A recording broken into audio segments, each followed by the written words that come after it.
Okay, so basically we just want to start out with saying your name and, your position. Yeah. My name is John Macone. I'm a donation coordinator with the New England Organ Bank. I work in the state of Maine. Can you tell us a little bit about your organization? The New England Organ Bank is the oldest OPO in the United States, and it covers about 80% of New England. There's a couple little slices over in western New England that are covered by other OPOs, but I don't have a lot of the statistics, although we do about in excess of 200 donors per year. Which states fall under that group? Maine, New Hampshire, half of Vermont, Massachusetts, Connecticut, Rhode Island. Okay. And is there any, you obviously, I guess not, there's not a national system, so each OPO has their own system of informing people or of getting people to donate? Well, I guess each OPO has their own system, although the organ allocation is done at a national level. That's handled by UNOS, and so that's done nationally. But the way the system works in the state of New England is we have written agreements with every hospital that they notify us anytime a patient comes through that meets certain trigger criteria, and then we evaluate those patients and rule them in or rule them out, and we also run them through the database, the registry database, to determine whether or not they are a first-person consented donor, and then go forward. If they're not, we approach the families for consent.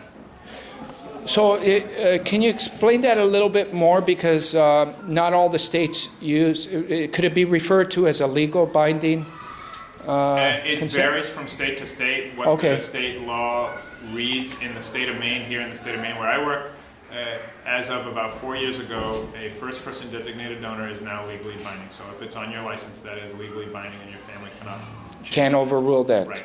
However, that only comes into effect after your time of death. So you have to either be declared brain dead. If it were to be a donation after cardiac death, a DCD scenario, we would still need the consent of the family.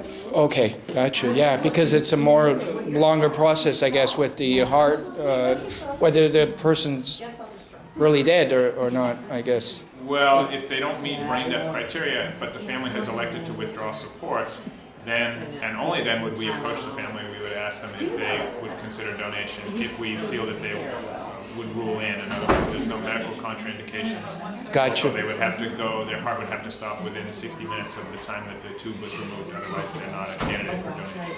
Gotcha. Now, do you feel that this system has been working more effectively, and would you encourage other states to use a similar system? Well, all the states have it in some different one capacity or another. So it does exist in all states, but the program in Maine is working well. The program in New England is working well, and I think we're seeing more DCD. Right now it's about 10% of all donations across the United States.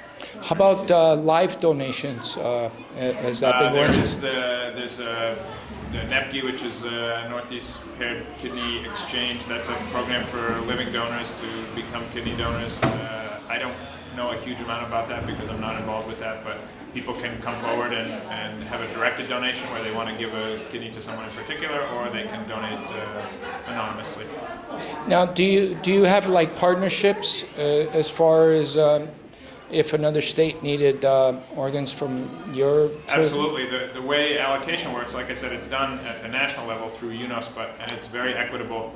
But it starts you get points to be on the list. You get points for degree of sickness, you get points for being a child, you get points for how long you've been on the list.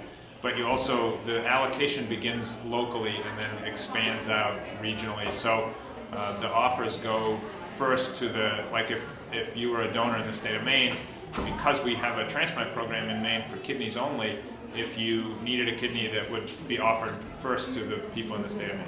Okay. If there was somebody that was a match, then it would stay in Maine, and if not, it would go to Boston, and then it would sort of expand out like the Gotcha. Great. Now, there's another very important item that we're hoping you can share with us about your own personal. Pretty well wrapped up. So, can you talk about your proclamation? Yeah, it's exciting. What we've done is we've identified a legislative champion in the Maine legislature who is championing our cause, which is to get a proclamation passed through the Maine legislature declaring April Maine Donate Life Month, which it is nationally, but there's never been anything on the books in the state of Maine to recognize April as Donate Life Month. So that's just in its infancy now. The proclamation is being drafted. It'll get sponsors and co-sponsors, and then it'll go before the whole legislature for a vote, and hopefully the governor will pass it, and it'll increase awareness. Hopefully that'll spread throughout the rest of the states. Oh man, increase awareness. That's right. Well, thank you so much, John. A pleasure meeting you, and hopefully we can stay in touch. Hey, best of luck to you. I think this is an awesome project. Thank you.